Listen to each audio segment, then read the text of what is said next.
Alors, je vais donc démarrer. On m'a demandé donc de faire une introduction qui essaye d'attraper, de saisir l'apport des SHS, des sciences humaines et sociales, dans la construction et même la conduite de projets de restauration de cours d'eau. Alors, pour ça, sur quoi je me fonde comme je l'ai dit, j'appartiens à un cabinet de consultants, ce qui veut dire qu'on a une pratique qui s'appuie sur des théories de sciences humaines et sociales, mais qui est une pratique qui n'est pas tout à fait une pratique de chercheur classique, c'est une pratique engagée. On fait du conseil, engagé au sens où on essaye d'aider des porteurs de politique publique à concevoir et mettre en œuvre des projets, ce qui veut dire qu'on n'a pas du tout une posture neutre par rapport à la question de la restauration des cours d'eau, on essaye d'y contribuer. Alors, vous ne pouvez pas lire, donc je vais vous lire les titres, mais on a réalisé à ASCA un certain nombre de guides. Celui-là, je l'ai rédigé, c'était le guide pour l'ONEMA, ce qui s'appelait l'ONEMA à l'époque, l'AFB aujourd'hui, ça s'appelle Regard des sciences humaines et sociales sur la mise en œuvre des politiques de l'eau. C'est disponible en ligne. Un autre guide de l'ONEMA qui s'appelle Comment développer des projets ambitieux de restauration de cours d'eau, qui s'appuie sur une analyse de projets européens. Et aujourd'hui, en fait, je vais centrer mon propos sur deux guides qui ont été réalisés pour des agences de l'eau. Le premier guide, celui qui est tout à droite, c'est un guide qu'on a réalisé il y a une petite dizaine d'années, je crois, pour...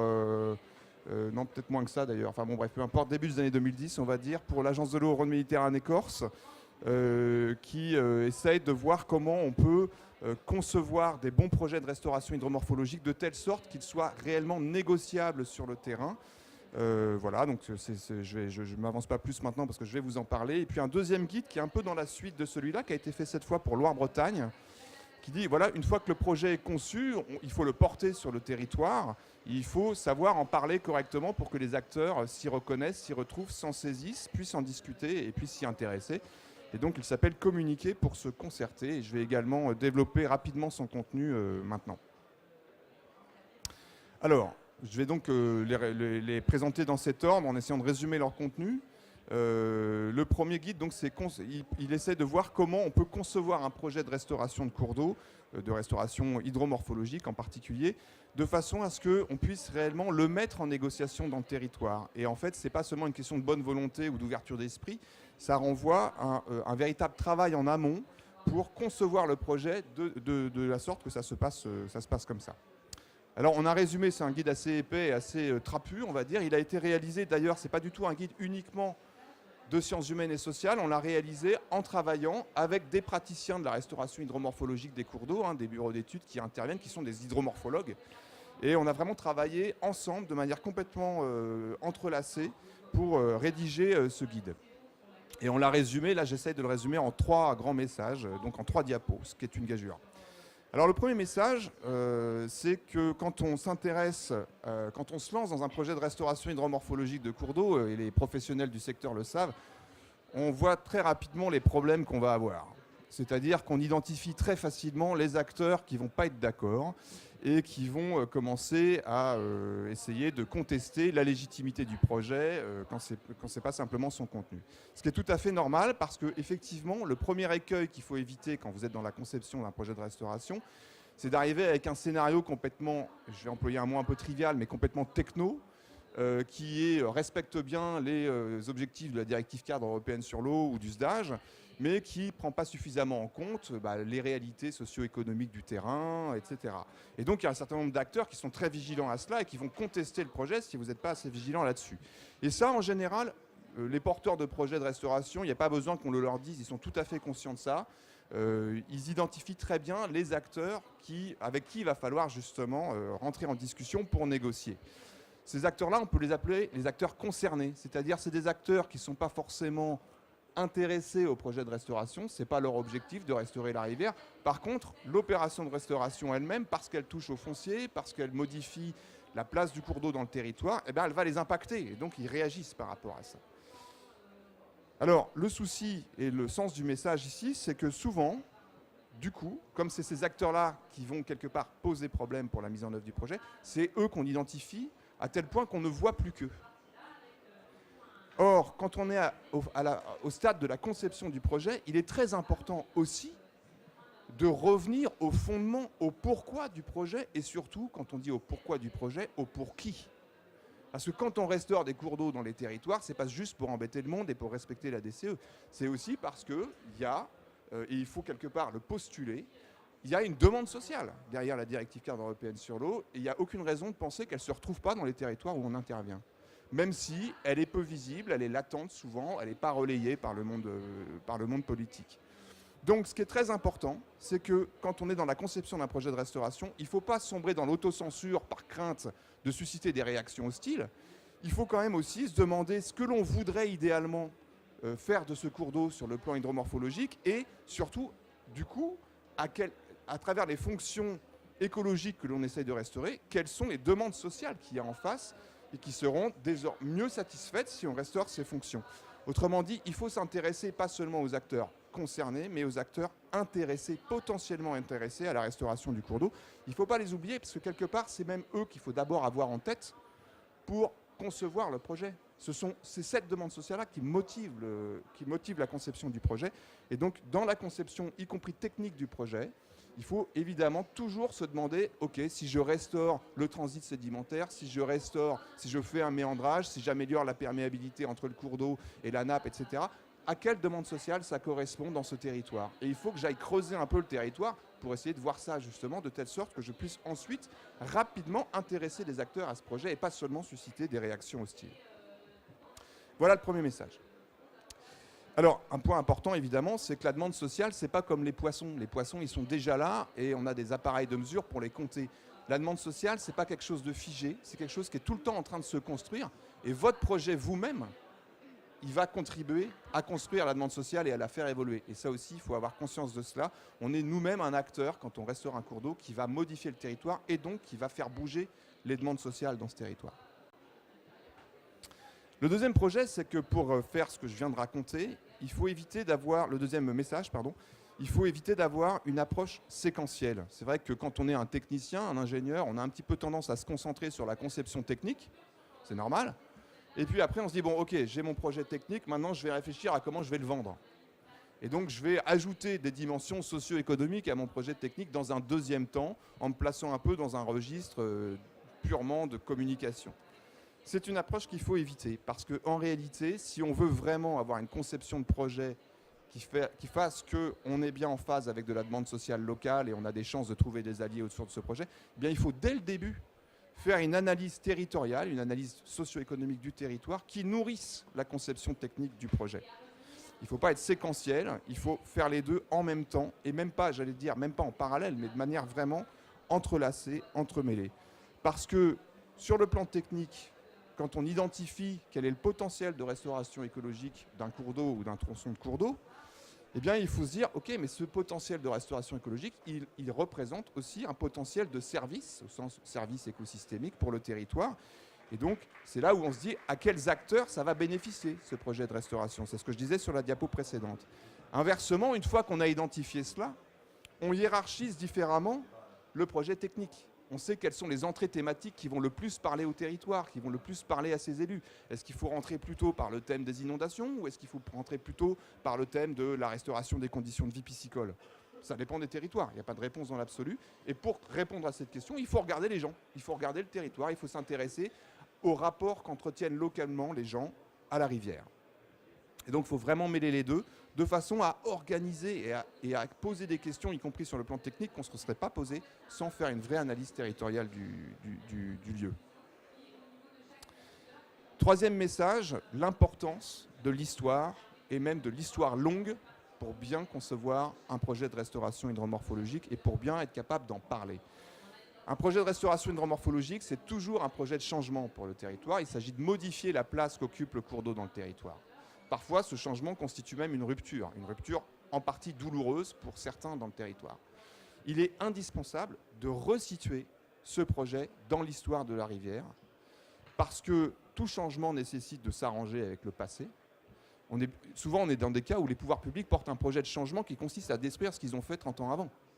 Donc ça, il faut être capable de le raconter. Il faut être capable de raconter pourquoi on a fait ce qu'on a fait il y a 30 ans et pourquoi on le défait aujourd'hui. Et si on ne le fait pas, on passe pour un fou. Donc c'est quand même bien de le faire, parce qu'il n'y a aucune raison, on avait des vraies raisons de faire ce qu'on a fait il y a 30 ans, et on a des vraies raisons de le défaire aujourd'hui. Donc il faut être capable de raconter ça, autrement dit, il faut être capable de raconter comment la société a évolué, comment l'économie du territoire a évolué, et comment du coup, il n'y a aucune raison de penser que la rivière elle doit elle aussi forcément faire évoluer sa place dans le territoire, et c'est ce sens-là qu'a la restauration hydromorphologique. Donc l'autre intérêt, c'est que raconter l'histoire de la rivière dans le territoire, c'est mettre en scène le caractère dynamique de la rivière, mais aussi des demandes sociales dont elle a fait l'objet au cours de l'histoire. Souvent, on fait face à des formes d'opposition qui revendiquent d'être la mémoire du territoire, et de manière complètement finalement éternelle. Nous sommes l'identité du lieu tel qu'il a toujours été. Raconter l'histoire du cours d'eau, c'est relativiser ces discours. C'est dire non, vous êtes effectivement l'identité des lieux depuis quelques décennies, parfois plus. Mais avant, c'était autrement, et demain, ça sera différent. Parce que les demandes sociales, encore une fois, c'est mobile, c'est volatile, c'est souple, ça bouge tout le temps. La société n'est pas figée, tout comme la rivière. Enfin, dernier point, peut-être plus stratégique, c'est que l'histoire, ça c'est une règle dans les jeux stratégiques de quels que soient les domaines, l'histoire est une ressource stratégique pour exercer une forme de leadership sur un territoire. Celui qui se saisit de l'histoire prend un avantage stratégique évident. D'ailleurs, les opposants à la continuité écologique, par exemple, l'ont très bien compris. Ils se positionnent comme des historiens. Eux savent, vous ne savez pas. Il faut prendre la main, il faut dire si, on sait aussi, on a aussi quelque chose à raconter. On ne problématise pas l'histoire du cours d'eau comme vous le faites, mais on a aussi une histoire du cours d'eau à faire valoir, et on s'inscrit bien dans cette histoire. Voilà, résumé très rapidement le premier guide que nous avions fait pour Rhône Méditerranée Corse. Un exemple de mise en œuvre de ce dernier message sur l'histoire, c'est quelque chose qu'on a fait récemment sur le cours d'eau du Loiret, où on montre en 4 périodes comment le Loiret a changé de forme sur le plan physique, mais comment aussi cela s'explique par des demandes socio-économiques à l'égard de cette rivière dans le territoire très différentes. Il y a une première période où c'est la rivière hydraulique qui compte, c'est les moulins. Ça va des moines jusqu'à la révolution industrielle. Et puis après, ça devient quelque chose qui ressemble au bord de Marne, c'est-à-dire que c'est une demande de détente. Tout change, et la physionomie du cours d'eau change aussi du coup. Ensuite, il y a une période où on oublie complètement le Loiret, c'est les 30 Glorieuses, on aménage, on fait des ponts d'autoroute par-dessus, enfin on l'oublie, c'est tout juste, si on pouvait, on aurait presque envie de le couvrir. Donc là encore, le Loiret change de forme parce que la demande sociale à son égard a changé, ici elle est même complètement occultée. Et puis la période récente, c'est la période où il essaye de retrouver un sens, et un sens social dans le territoire. Voilà, j'ai peur d'être un petit peu long, donc il faut que j'accélère. Donc, deuxième partie que j'espère donc plus courte, qui porte cette fois sur la manière avec laquelle on va discuter de ce projet dans le territoire, on va être capable d'en parler. Alors pour ça, on a fait un guide pour l'Agence de l'eau Loire-Bretagne, et là je vais un peu très rapidement ouvrir la boîte noire qui est derrière ce guide, parce qu'on ne leur a pas dit à l'Agence de l'eau Loire-Bretagne, mais pour faire le guide, enfin peut-être qu'on leur a dit quand même, mais ce n'est pas écrit dans le guide en tout cas, pour faire le guide, on s'est vraiment appuyé sur un corpus théorique important, qui a beaucoup marqué les sciences sociales en France, qui s'appelle De la justification, les économies de la grandeur, qui est une théorie bâtie par 2 sociologues, Luc Boltanski et Laurent Thévenot, il y a maintenant presque 25 ans à peu près. Et en fait, ils ont montré que dans la vie de tous les jours, on passe notre temps à se disputer ou à rechercher des accords, et donc à essayer de justifier ou de critiquer ce qu'on fait. Et quand on le fait, on se place dans des manières d'appréhender la situation réelle et dans des champs lexicaux tout à fait particuliers. Et il n'y en a pas une infinité. À l'époque, ils en ont identifié 6. Et on navigue sans arrêt dans ces 6 manières d'appréhender la réalité, qu'eux appellent des mondes, qui sont tout à fait différents. Alors je les balaye très très vite. Il y en a 3 qu'on peut identifier comme étant un peu le langage classique de justification, je vais le dire de manière un petit peu méchante, de la technocratie. On se place dans le monde industriel, c'est le monde des ingénieurs, et là on aborde la rivière en termes de performance technique, de performance écologique. On appelle le savoir scientifique pour éclairer la discussion, et les gens et les choses, on les désigne dans un langage professionnel. C'est les experts, c'est les moyens de production, c'est les ressources humaines, etc. Le monde civique, c'est le monde de la directive cadre européenne, c'est le monde de l'intérêt général, c'est le monde du droit, c'est le monde des circulaires administratives, des textes de loi, etc. Et c'est le monde qui porte l'impératif, en termes de justification, de respecter l'intérêt général à travers le respect du droit. Et enfin, un petit peu moins présent pour ce qui nous occupe, donc je ne m'y attarderai pas, mais il y a aussi le respect du droit de la concurrence, donc le respect du principe de la concurrence, c'est le monde marchand, c'est le monde du marché, des prix, etc. C'est un premier registre de discours qui nous est familier dans le monde de l'eau, parce que c'est le registre justement des professionnels de l'eau. On a un petit peu dans le guide assimilé ces trois univers de justification, le monde industriel, le monde civique, le monde marchand, comme étant finalement le monde de l'argumentation habituelle des projets. Un projet est bon parce qu'il est efficace sur le plan environnemental et parce qu'il permet de respecter des objectifs réglementaires. Sauf que ce que raconte notre guide, c'est que sur le terrain, c'est trop limité. Il faut mobiliser ce registre. Ce n'est pas du tout un tabou. Au contraire, il faut assumer qu'on est là aussi pour ça. Mais en même temps, il faut savoir parler d'un projet de restauration de cours d'eau en s'aventurant dans des mondes qui ne sont pas au départ ceux dans lesquels on nous attend parce qu'on est des professionnels de l'eau. Ces mondes-là, c'est des mondes qui renvoient plus à de l'affectif. C'est par exemple le monde domestique qui est fondé sur le respect de l'esprit des lieux, de l'identité, de la tradition, qui renvoie à l'histoire, à la mémoire des lieux, aux histoires qu'on se raconte, au savoir vernaculaire. Et on peut tout à fait parler d'un projet de restauration de cours d'eau, c'est le sens du recours à l'histoire que j'évoquais tout à l'heure, en montrant qu'il va contribuer à l'identité des lieux d'une certaine manière, il va contribuer à faire du lien social localement, etc. De même, on peut tout à fait s'aventurer dans le monde inspiré, le monde des artistes, pour dire un projet de restauration de cours d'eau, ça crée du beau. Et on a besoin du beau aussi pour vivre tous. On a besoin d'un endroit pour se ressourcer, on a besoin d'un cours d'eau qui nous fait rêver. Et on peut tout à fait parler d'un projet de restauration de cours d'eau comme ça. Alors parfois, il y a une réticence des professionnels. Ouais, moi, je ne suis pas un artiste, je suis un ingénieur. Bon, oui, d'accord, mais on est tous plus ou moins des artistes aussi. Et il faut être capable d'assumer qu'on est aussi motivé par des motifs de cet ordre-là. Et enfin, il y a le monde de l'opinion. Là, c'est simplement expliquer que restaurer une rivière, c'est contribuer à l'image du territoire, à son attractivité territoriale. Voilà, globalement, c'est un petit peu le message central de ce guide pour Loire-Bretagne. Il y a ces deux grands registres de justification, de communication autour d'un projet de cours d'eau. Et il faut être capable de se promener dans les deux, de les articuler. Alors si j'ai eu encore, je ne sais pas si j'ai encore un petit peu de temps, deux exemples de ça. C'est-à-dire que dans ce guide, on a aussi fait une sorte de typologie que je ne vais pas rappeler ici in extenso, surtout que je ne l'ai plus complètement en tête. Mais on a identifié différents types de cours d'eau par rapport auxquels les enjeux de discours ne sont pas les mêmes. Il y a un premier type, c'est qu'en fait, on s'aperçoit que la rivière dans le territoire, elle n'existe plus. Elle a été oubliée, elle a été occultée, c'est devenu un fossé anti-char qui sert juste à drainer de la pollution ou à faire du drain agricole. Sauf qu'en fait, c'est toujours une rivière et l'enjeu de la restauration, c'est de le faire en sorte qu'elle redevienne une rivière.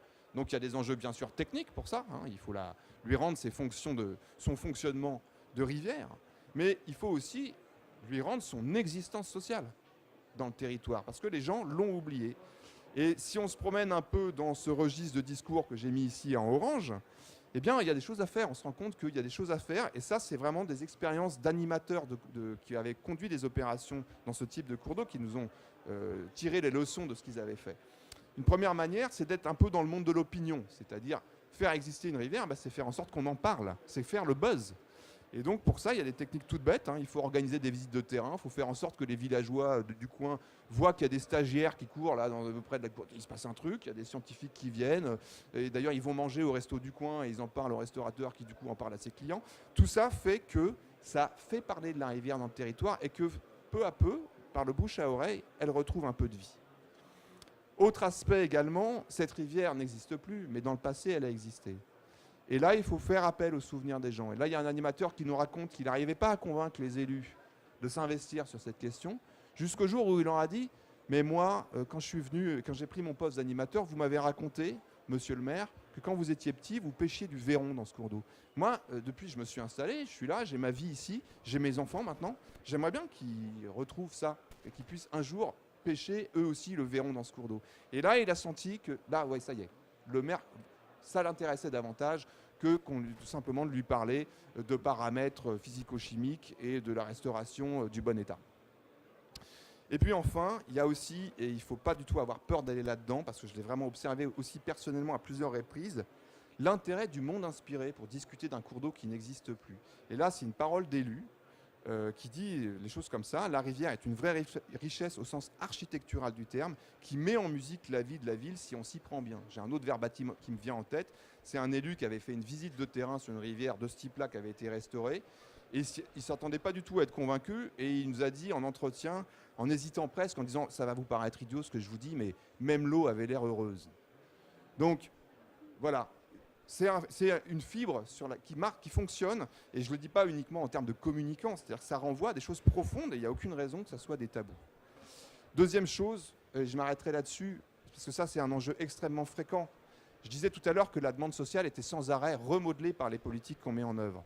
Ce qui veut dire que quand on sort de 150 ans d'aménagement dur des cours d'eau, évidemment, la demande sociale qu'on a autour de ces cours d'eau, elle s'est adaptée à ça. Et du coup, on a des attachements forts pour les rivières aménagées, pour les rivières transformées en canaux. Et il faut prendre au sérieux ces attachements. Ils sont là et il n'y a aucune raison de les ignorer. Et quand on leur dit, ouais, mais vous savez, la rivière va changer, bien sûr, on va reméandrer, on va faire en sorte qu'elle redevienne un écosystème et qu'elle soit plus un canal. Et bon, c'est sûr, le niveau d'eau va plus être le même, par exemple. Mais ça ne veut pas du tout dire qu'il y aura moins de poissons. On a des modèles pour vous le démontrer. Et d'ailleurs, on va faire venir un expert qui va vous l'expliquer. Souvent, ça ne convainc pas. Ça ne suffit pas. Il faut le faire, mais ça ne suffit pas à convaincre. Il faut aussi traiter les attachements dont les gens voient très bien qu'ils vont être perdus et qu'il faudra les remplacer par d'autres. Et du coup, ils savent ce qu'ils vont perdre. Ils ne savent pas ce qu'ils vont gagner. Et donc, il y a un vrai travail à faire. Même si ces attachements vont être perdus, il faut les traiter. Il y a un travail de deuil. Alors là-dessus, je ne m'étends pas, c'est peut-être une histoire que vous connaissez puisqu'on est en Bretagne, mais il y a eu un des premiers grands barrages, enfin barrage important supprimé en France, ça a été le barrage de Carnanskiex sur le Léguer, où là, tout était bon pour que ça se fasse. Il y avait la justification, il n'y avait plus d'usage économique sur le barrage, il y avait le Premier ministre qui avait dit on enlève, il y avait même un enjeu de sécurité très important en cas de crue qui avait été avéré lors d'une crue, enfin bon bref.